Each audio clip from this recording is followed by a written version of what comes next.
This video is brought to you by Squarespace, the all-in-one platform that easily builds clean websites.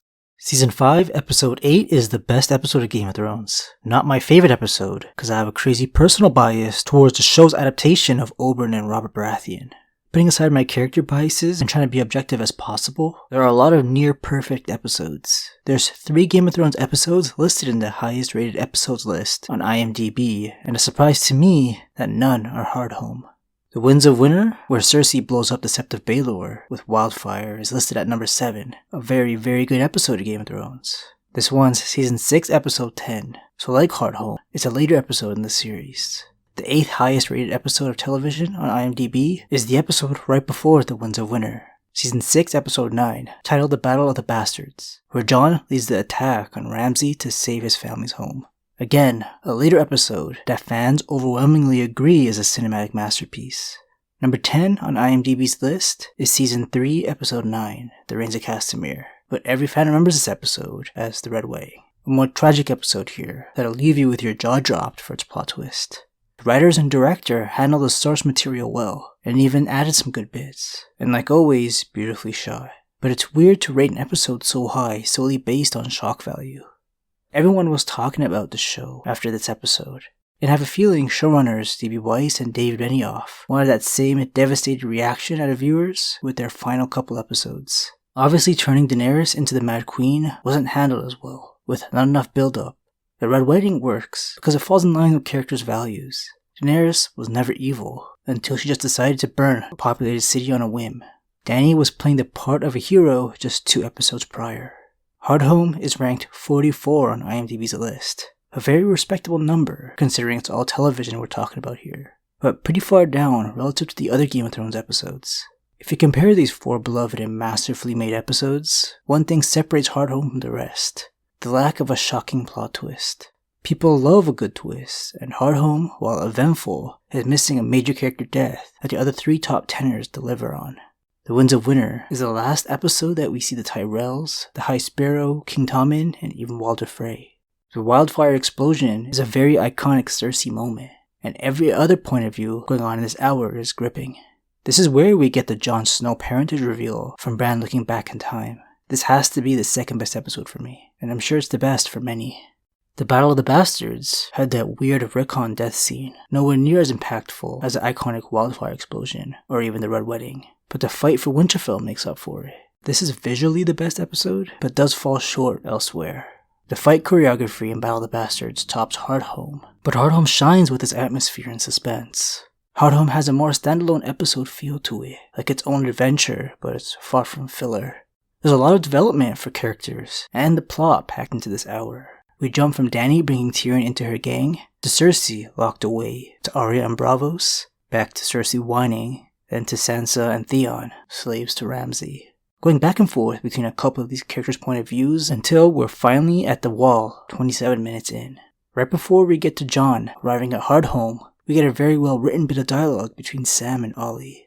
The purpose of new Lord Commander of the Night's Watch, Jon Snow's mission to this cursed location beyond the Wall is to find the last settlement of surviving wildlings, so the army of the living won't have to lose more valuable fighters to the army of the dead. What made Hardhome so cursed in the book's lore was a mysterious fire that destroyed the settlement 600 years back. It's hinted some kind of magical attack was the cause. One of the current book's leader of some wildlings claims to have had a vision of ships coming to rescue them at Hardhome.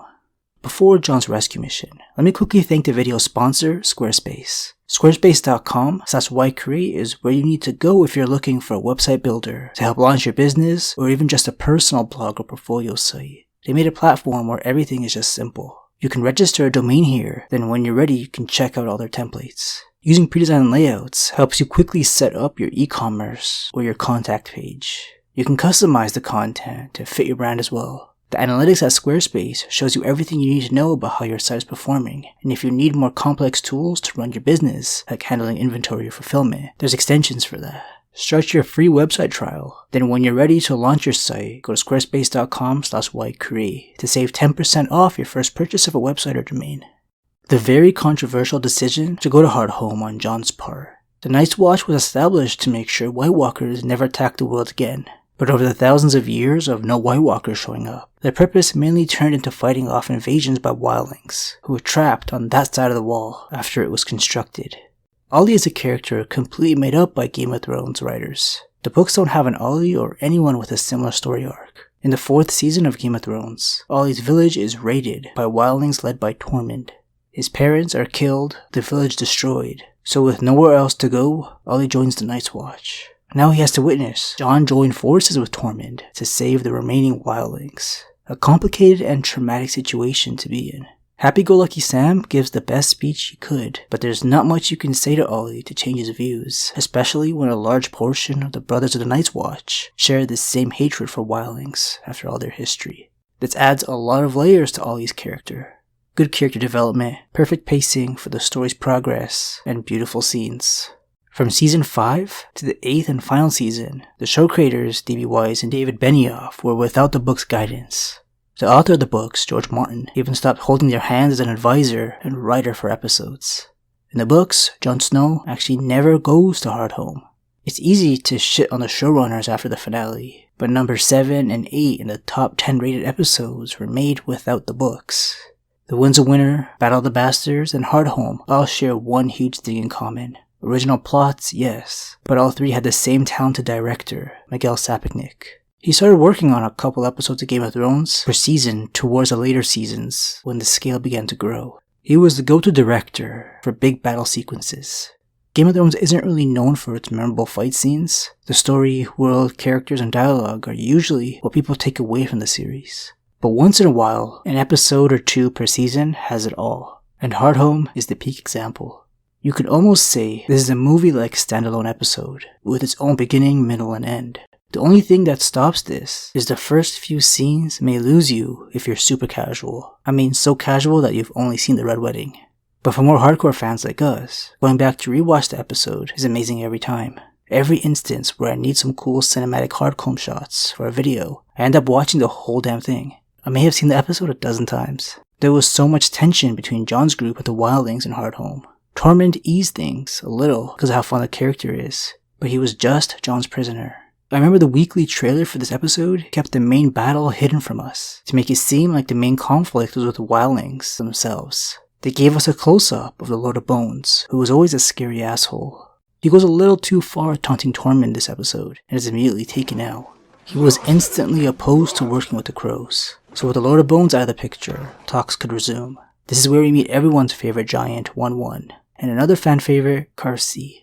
Her entire story of being a level-headed wildling leader begins and ends in Hardhome. That's how you know an episode is good, when a character as minor as Khaleesi can become a fan favorite. She goes down like so many other wildlings this episode. For the first time, we see what the Night King is capable of.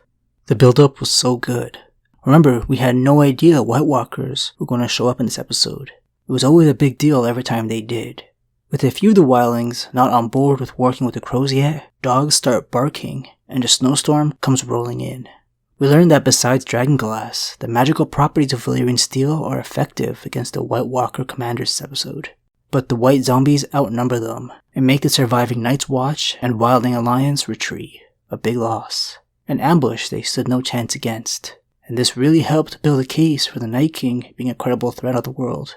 The final season diminishing the threat of the Night King does hurt this episode a little, can't deny that.